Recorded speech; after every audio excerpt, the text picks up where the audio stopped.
you okay? Yeah. It's not just the peer pressure, it's the societal pressure as well. Yeah, peer we pressure is one normalised. thing. Yeah. You know, you can get peer pressure from your family. Like, what do you mean? Just eat. Oh yeah. You Or know? just drink. Or Have a drink. You have to have a drink. Why aren't you drinking? Is there a Exactly. problem? And it's almost like, oh, I feel bad, Yeah. or I want you to feel like I don't want to feel like bad about something, or I don't want to feel awkward or insecure about my choices. So come with me on the journey, just eat, or drink. And I really got turned off drink because I watched my dad drink a lot. And so although he was really respectful when he wasn't an alcoholic, but because I watched, going from someone I thought was God into someone else who was normalized back to a human, it turned me off drink. My dad was also, well, my dad passed away when I was very, very young, actually. I was like 11 years old. Wow. When that happened. And Mine it's was because 13. of... I didn't know that. Yeah, it's because of alcoholism, actually. Because liver cirrhosis. Yeah. And that was my real first introduction to the world, hello world type of thing, as in very traumatic experience, of course, losing your father, somebody that you, at that age especially, and it was pretty, it was pretty bad. But I managed to overcome it because my mother basically sent me through therapy at a very young age, and it was pretty good actually. It worked out because I went through therapy for 10 years because of this and all of that, and that was really my first take on this anxiety thing. What kind of therapy? Or like counseling, psychotherapy? A psychologist, just a normal psychologist. I was 12 when I started. Was this back home? Yeah. Yeah, back home. I was gonna say that's quite incredible for Africa, right? I didn't realize that it's such a stigma to go for therapy until much later on, you know. But luckily my mother was quite progressive in that kind of thing, Charlemagne's book, Shook One, Anxiety Playing Tricks on Me. Yeah, so he speaks a lot about that as well, like how he navigated his way around life, going through anxious moments as a youngster, going to prison, to when he was much older as well, just all the getting fired 4 times, all of those things. Only 4. Only 4 times. Only 4 times. And he speaks a lot about the PTSD, right? Like he calls it post-traumatic slave disorder, which is basically that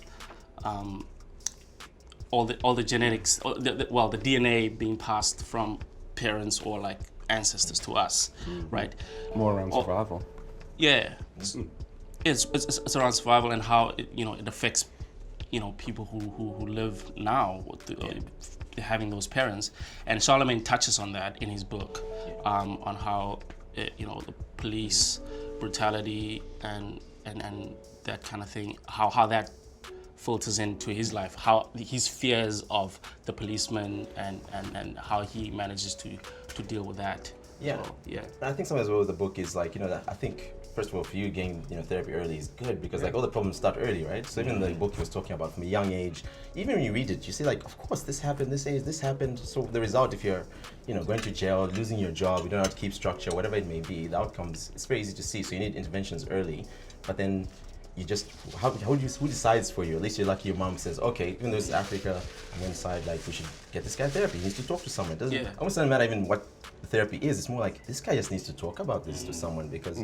especially back at home, I'm from Zambia, South Africa, sort of similar, Southern Africa, or just any country, even if you make it just, I don't want to make it about Africa, but I think any country, if you're a young male growing up and you got things you want to talk about, it's difficult. I think it's you always get told like suck it up, don't cry for too long. I remember my dad saying like you can't cry, like I'm literally crying. Just man up about it, right? You give me a sweet and say like, dude, man up. And even when you use those words, he would use other words like, you're the firstborn, the firstborn. I don't know, it's like, and that I don't cry. So even my brother and sister, I've seen them cry more than me. And people ask like, oh, you don't cry? For mine, I want to say, oh, I was told not to cry. But what comes out is that, it's just, I'll grieve in a different way. I'll make some excuse, but literally in my mind, when I see something going on, let me give you an example. Like we went to airport, mom had come visit us, my brother had been sick for a while, got better. She was going back home to the airport. I love mom being around. Mom's around, she's cooking a bit, helping out. At the airport she leaves. We're all sad. my brother and sister start crying. And mom's like, oh, don't worry, guys, it's amazing, I love you. And I'm just there. I'm like being the stoic one, like, oh, don't worry, guys.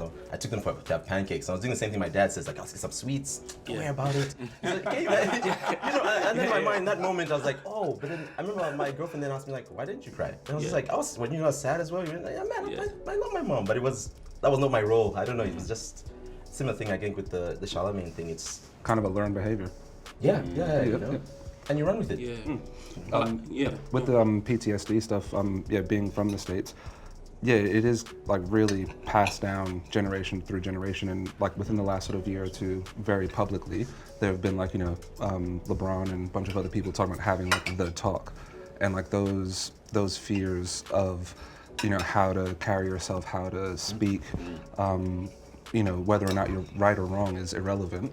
It's like literally surviving, and he mentioned this within the book, like, surviving the engagement. So, like, not trying to be right, well, I didn't do anything, so I shouldn't have a reason to fear you. Yeah. It's like, well, no, I actually have this list of, the last 50, 60 years throughout people of my color, I do need to fear you.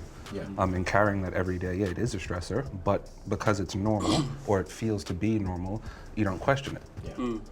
So like where you experience therapy from an early age, you wouldn't think as an adult, oh, well, I had a major divorce, so I'm gonna go and speak to someone. It's like, no, you should. But if you don't experience that, then it's just like, again, and you go back to that harboring, let's go get some pancakes. Yeah, exactly. It's how many times, I always joke to people, like, how many times do you ever hear black males say something's wrong? It's always all good. How things are, it's good. It's good. It's always good. Yeah. Is that black males though, or is it like an Australian thing? I think I've experienced it here since being a very cultural colloquialism. Yeah. Like even my son does it, and I never accept it. So, oh, how's school, or how's this, and he'll say good. I say, well, that doesn't tell me anything. Yeah. What's good? And if you can see someone's in pain, or they're stressed, or clearly something's not good, and they're saying it's good. Yeah. It's almost like a cultural norm. Yeah. And so that anxiety you talk about in the book, that's almost like a social norm, a societal norm. There's this, I was anxious from a kid as well. I was anxious not just about what was happening outside of my family, I was anxious in my family. So I was sheltered, and it was almost like this military upbringing, and I was trying to figure out what was wrong. Why did you bring me into this? What did I do wrong? It was something like you talked about for 50, 60 generations before, that PTSD has been brought into your family. You're born into it, a sense of anxiety. Yeah. And not everyone's fortunate enough to have a sense of peace and a really like little house on the prairie kind of, upbringing. They didn't experience that stuff, like you said, so you don't even have to think about it. But I did. I was right inside of it. My family came to London from the West Indies in the 60s, and they experienced like teddy boys throwing bombs through the letterbox. So there was a lot to be anxious about. There was your safety, like you talk about, the survival. It wasn't about being cool or trend or whatever. It was actually, how am I going to survive this day? And you did need to fear people. You needed to fear, unfortunately, there was a great divide between, whites and blacks. Even though growing up in London, it was multicultural and diverse. But we were living under that paradigm of white supremacy, in that we were experiencing it. So it's not something we try to get over. We were experiencing it. We were in it. It wasn't back then. It was right there. Yeah, it's very fresh for me, right, as well, because growing up in apartheid South Africa, that whole PTSD thing that we're talking about, it really is. It's quite pervasive within the community. Oh, it's real. It's very difficult to get over something that's still happening in the present. Yep. That trauma plays a part in the past and history, and if you can put it in context of it's back there, I'm no longer, like, I'm in the clear now, so things seem to be bright and happy right now. It's a lot easier to process that. How are you meant to process it if someone's still slapping you in the face 60 years later? Like, it's not it's not from back here that I'm trying to process. I'm trying to process, I'm still getting slapped in the face. It still hurts. But do you not think we can get so conditioned, though? Because especially if it's happening for a long time. I mean, Shamalin mentioned in his book that until, he just thought it was the norm until someone said, look, you need to get help. And then he went and saw someone and actually said, you know what, this is what's happening to you is big time anxiety. It's got nothing to do with your health. But that time when you got that panic attack. Exactly. And we grew up thinking, oh, well, it's just the norm, it's my health, this is what's happening. He actually went to the hospital for saying that, thinking that he thought he had a heart problem or something like that. And it's incredible. And then you start to think, it's especially like I mentioned for black men growing up. Telling me These things happen. I was saying to you the other day that after reading that book, In Answer, I'm like, I used to get a lot of anxiety, not realizing, just the fear of what's happening on my job, what's going on here, what's going on there. And I used to get quite a bit of sometimes chest pain, thinking, it's just the norm. I've got a wife who's a doctor. I would be, babe, can you check what's happening here? No, seriously. I'd be like, she's like, nothing is wrong with you. Nothing, you're just stressed, nothing. But then in Answer, I'm like, maybe I could have got help much earlier. I could have gotten help much earlier. With that though, the key issue there is accessibility.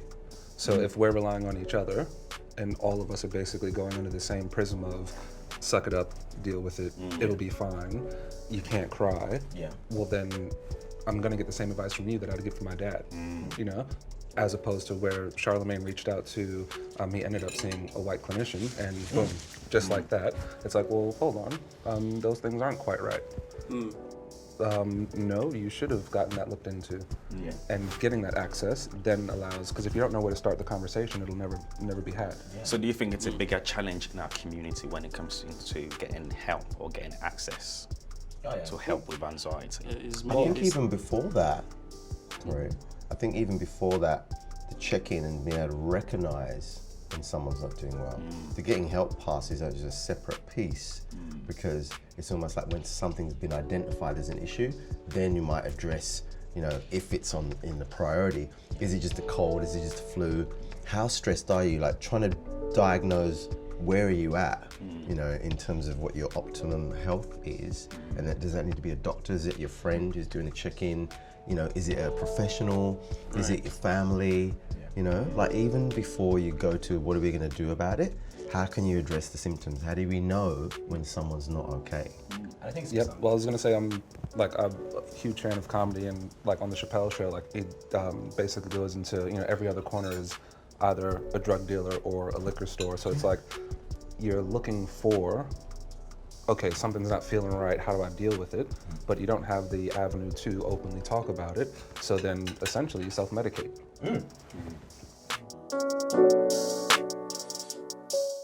Not even just within the couch, even think of the general narrative. Like let's say in the last year or two, how many black men or women do you know have gone to therapy, sought help for mental health issues and come out okay? There might be lots, but whether you know about it or not, it's not going to be necessarily, you've got to look at statistics, but who you know personally, that's a different thing. Okay, that's true. Because some people aren't going to tell you that they're in therapy because there's still the stigma attached to it and there's shame surrounding it. And did you go voluntarily or were you taken off the streets?